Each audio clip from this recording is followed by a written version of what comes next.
Welcome to The Explainer. Today, we're diving straight into the psychology of solitude, specifically looking at 5 traits of people who prefer being alone. You know exactly that feeling I'm talking about, right? You walk through your front door, you haven't even set your keys down yet, but something in your chest just loosens. It's like releasing a huge breath you honestly didn't even realize you were holding. It's that sheer relief of an empty room. It's this incredibly physical sensation where your whole body suddenly remembers, okay, I'm safe. And look, nothing catastrophic happened out there. Nobody was necessarily rude to you, nothing went completely wrong. You were literally just out in the world, surrounded by people doing completely normal everyday things. But still, now that you're home, man, it feels remarkably like you just survived something. So, why does coming home feel like you just survived something? Well, if that massive wave of relief sounds familiar to you, let me pause right here and assure you of something absolutely crucial. You are not broken. You're not depressed, you aren't antisocial, and you definitely aren't missing some fundamental life skill that the rest of the world somehow magically figured out without you. Instead, as we're going to see, there is simply something happening inside your nervous system that operates entirely differently. People who genuinely prefer being alone just carry a specific set of psychological traits that science is really only now starting to take seriously.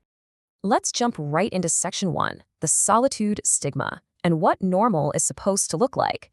Which brings us to our first real trait, peace in the quiet, and how your brain simply doesn't panic in silence. To really grasp this, we have to look at a frankly shocking 2014 study out of the University of Virginia. Researchers took participants and put them alone in a completely empty room for exactly 15 minutes.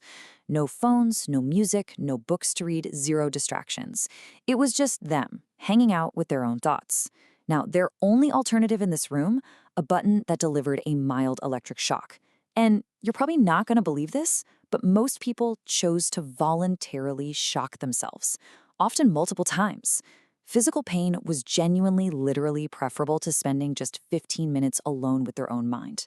And this brings us to elevated internal awareness, which is a nervous system defaulting to self-reflection rather than constantly hunting for external input.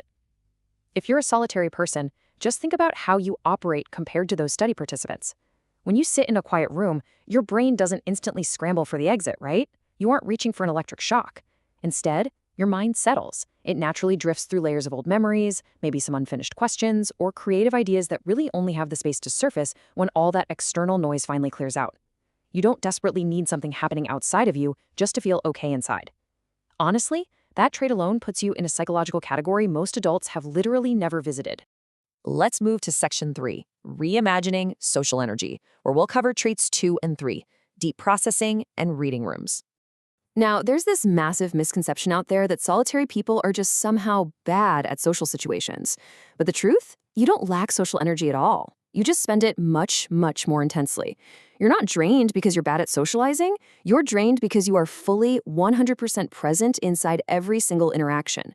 You aren't just politely waiting for your turn to speak. You're listening deeply. You're tracking the unspoken words, noticing those slight hesitations before someone answers, and catching every subtle shift in tone when they mention something painful. And doing all of that, it requires an absolutely enormous amount of cognitive energy. This exact phenomenon was studied for decades by the neuroscientist Hans Eysenck. He discovered that people who prefer solitude actually tend to operate at a much higher baseline of internal stimulation.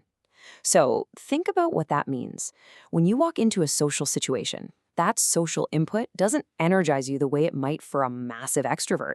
Instead, it stacks right on top of a nervous system that is already running at absolute high capacity. It's exactly like a computer system. Your social exhaustion isn't the result of receiving a weak signal, not at all. It's the result of your brain running multiple background processes simultaneously. You are literally running far more cognitive programs at once than the average person does. And of course, a system running that hot is absolutely going to need to power down completely afterward, just to cool off. Which leads perfectly into our third trait, highlighted by this striking statistic from researcher Elaine Aron, roughly 15 to 20% of people. That's a small slice of the population who can read entire rooms before anyone even speaks a single word. Have you ever walked into a space and just known immediately without a single shred of hard evidence that something was off? That the energy in the room was maybe a bit thinner or way more tense than everyone was pretending it was? You just felt it. And let's be real, you were almost certainly right. That incredible ability is what we call sensory processing sensitivity. It means your nervous system is finely calibrated to pick up emotional frequencies most people simply do not register. You walk into a room and bam, you absorb all of it. And it's not because you're actively trying to be nosy, you literally can't stop it. The receptor is always switched on. While that is a massive advantage in life, it also means solitude isn't just some nice preference for you. It's an absolute, non-negotiable requirement to hit reset, purge all that absorbed emotional energy, and finally hear your own internal signal again. Moving right along to trait 4, the solitary creative engine, and building things in the quiet. Think about that classic experience we've all had, getting a brilliant breakthrough idea in the shower, or maybe on a long, quiet drive, right? The pieces just suddenly snap together out of nowhere. Well, researcher Gregory Feist analyzed decades of data on creative output across art, science, writing, engineering, the whole shebang. And his findings? Totally fascinating. He found that the single most consistent trait across massive creative output wasn't raw talent. It wasn't even basic intelligence. It was a strict preference for solitude. It's known as the solitude mechanism. These brilliant brains literally required the complete absence of external input to form those unexpected connections needed to produce something genuinely new. And we see historical proof of this practically everywhere. Take Nikola Tesla, who famously said, "My most important ideas came during long solitary walks," and who often flat out refused to collaborate in groups. Or look at Franz Kafka, who wrote almost exclusively in the dead of night when the world was completely quiet. For minds like theirs, solitude wasn't some quirky personality flaw they had to overcome. It was the literal functional mechanism for their genius.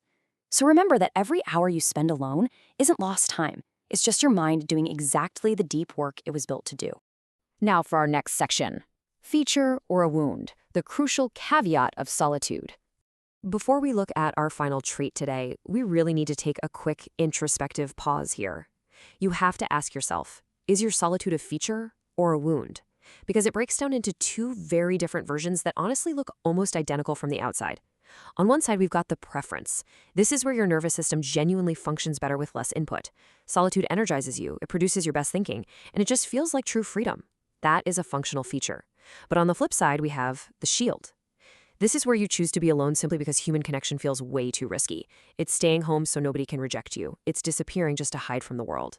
One is a wonderfully healthy feature, and the other is a protective wound wearing the exact same clothes. If your solitude feels like peace, absolutely keep leaning into it. But if it feels more like hiding, well, that's something really worth unpacking. Which brings us to trait 5, choosing, not collecting, and how you curate your circle. If you've ever sat at a super noisy table where everyone is talking but absolutely nothing real is being said, you know that feeling of your attention just quietly withdrawing? Your brain is constantly calculating the exchange value of an interaction. Your solitary system rejects those shallow interactions the exact same way a biological body rejects unusable food. It finds zero nutritional value in it, so it declines to keep asking for more. That is exactly why one real, deep conversation is vastly superior to 20 polite, surface-level ones. You don't collect people just for the sake of bumping up your numbers. You deliberately, carefully choose them. So let's zoom out for a second and look at the big picture here. An elevated internal awareness that doesn't freak out in silence. An intense, deep processing system in every conversation. Deep sensory sensitivity. A creative engine that truly thrives in the quiet. And a highly selective standard for human connection. Guys, this isn't some random collection of antisocial quirks. This is the whole design. It is a complete, beautifully coherent way of being human. You are not a flaw. You are simply built for depth rather than volume. The world is probably going to keep rewarding the loudest voices, right? And people will likely keep asking why you're always so quiet. But underneath all of that external noise, you possess a quiet brilliance that is entirely your own. So I want to leave you with this final provocative thought to take away from our explainer today. What does your own mind sound like when no one else is in the room? Lean into that quiet and keep exploring.